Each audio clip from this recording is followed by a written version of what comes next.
अ, रितेश जी, आपका बहुत बहुत स्वागत है। आप बोकारो डिस्ट्रिक्ट के बामसिप जिला से आप संबंधित हैं। संगठन में काफ़ी दिनों से आपका अनुभव रहा है।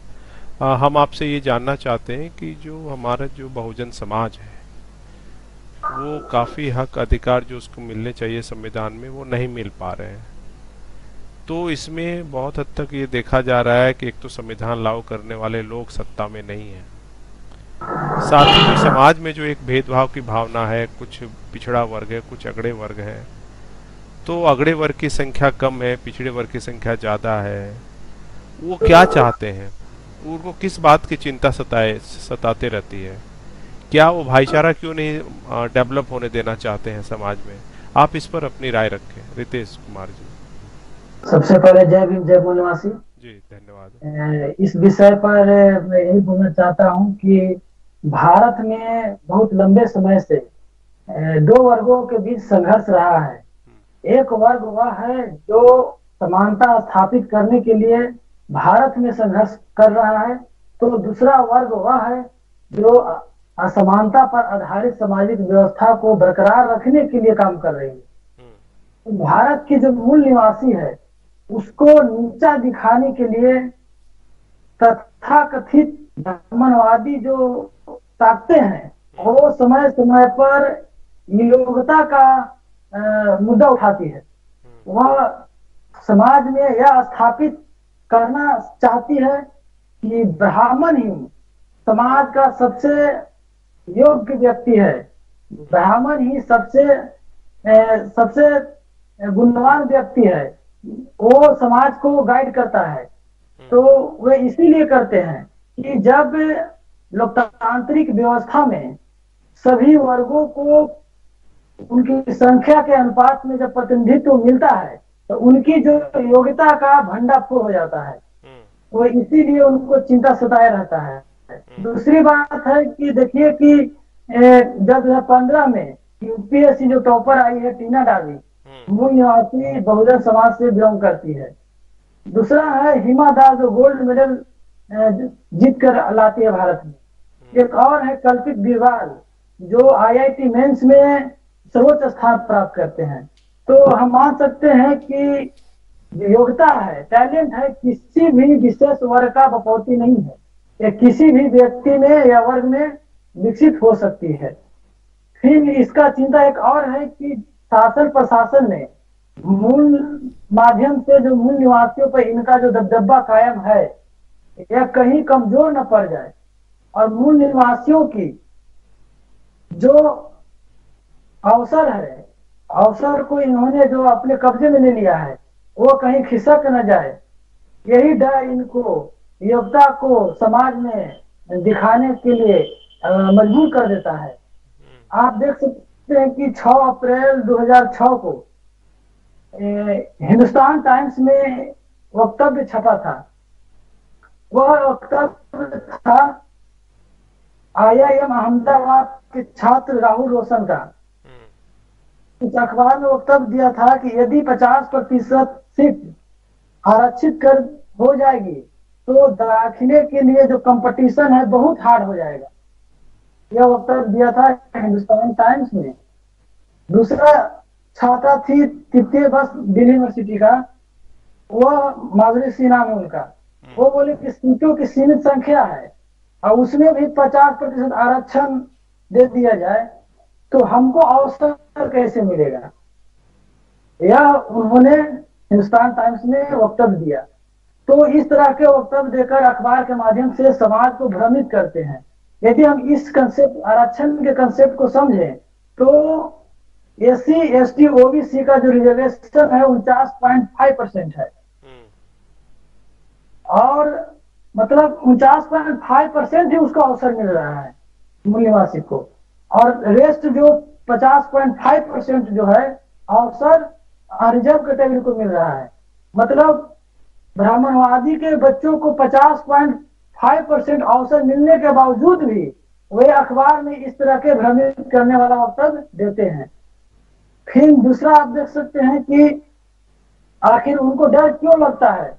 क्या क्या योग्यता से सिर्फ डर है? नहीं, क्योंकि उनके पीछे एक और इरादा उनका है। समाज को भ्रमित करने का, क्योंकि योग्यता तो साबित कर दिया कि किसी में भी आ सकता है।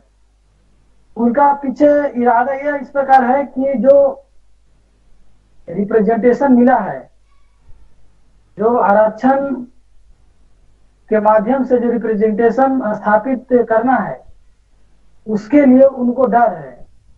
इसीलिए वह योग्यता का जो भ्रमित करने वाला बात है वो समाज को फैलाते हैं। दूसरा उनका पीछे छुपा इरादा है कि वो कहते हैं कि हम जन्म से ही गुणवान हैं, जन्म से ही हमारे अंदर टैलेंट है। तो इनका जो वक्तव्य है पूरा पाखंड पर आधारित है, अवैज्ञानिक है। कि वैज्ञानिक दृष्टिकोण से देखें तो किसी भी व्यक्ति का जो मस्तिष्क का जो विकास होता है, 90% मस्तिष्क का जो विकास होता है जन्म के बाद होता है। मात्र 10% उनका आनुवंशिक जो लक्षण है, उनके जो पहले का जो गुण है उस पर 10% ही रहता है।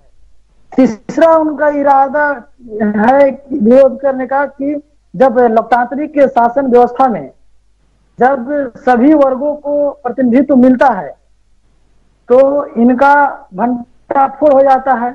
जैसे आप देख सकते हैं कि डॉक्टर B.R. अम्बेडकर ने अपने जमाने में 22 डिग्रियां हासिल की। उस समय 22 डिग्रियां हासिल की जिस समय किस वर्ग को पढ़ने का अधिकार नहीं था, लेकिन जैसे उनको अवसर मिला वे 22 डिग्रियां हासिल की और उन्होंने साबित भी कर दिया कि ऐसी अनुसूचित जाति के जो लोग हैं उतना कमजोर नहीं है जो प्रचारित किया जा रहा है। दूसरा आप देख सकते हैं missile man doctor APJ Abdul Kalam का, उन्होंने जो परमाणु जो हथियार है उन्होंने भारत में विकसित किए, परमाणु शक्ति भारत को दिए, वो भी पिछड़े समुदाय से ही आते हैं। तो ऐसे बहुत असंख्य लोग हैं जो विभिन्न क्षेत्रों में सर्वोच्च स्थान प्राप्त किए हैं, सर्वोच्च स्थान प्राप्त किए हैं। उसके बावजूद भी वो मतलब प्रचारित करते रहते हैं कि उनके पास योग्यता नहीं है। यह माना जाता है कि यदि किसी भी व्यक्ति को पर्याप्त अवसर दिया जाए और शिक्षा का उचित वातावरण दिया जाए तो किसी भी व्यक्ति में योग्यता का विकसित हो सकती है। यदि मूल निवासी बहुजन समाज के बच्चे अच्छे अंक नहीं लाते हैं या अच्छे उनका जो परिणाम है नहीं आते हैं तो यह समझ लेना चाहिए कि उनको पढ़ने का जो पर्याप्त सुविधा है वह नहीं मिला है, पढ़ने का जो पर्याप्त वातावरण है वह नहीं मिला है।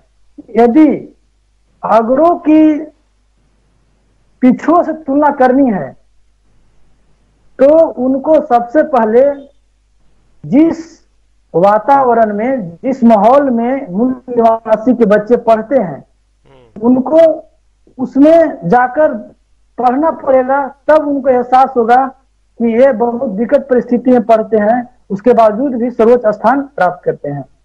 एक 17 अप्रैल 2006 को डॉक्टर विवेक कुमार, सभी लोग जानते हैं कि वो JNU के प्रोफेसर हैं, उन्होंने लेख के माध्यम से, लेख का नाम था मेरिट का दूसरा पक्ष और मंडल, इस लेख के माध्यम से अग्रों को सवाल किए थे, अग्रों से सवाल किए थे।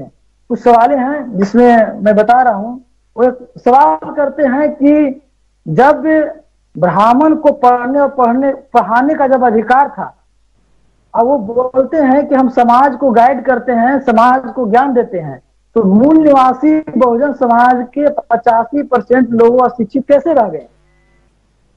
दूसरा सवाल क्षत्रिय से करते हैं कि आप बोलते हैं कि हम सबसे ताकतवर व्यक्ति हैं, हम सुरक्षा, समाज को सुरक्षा के लिए हम बनाए गए थे, तो फिर आपके इन जमाने में बहुत सारे विदेशी आक्रमण क्यों हुआ।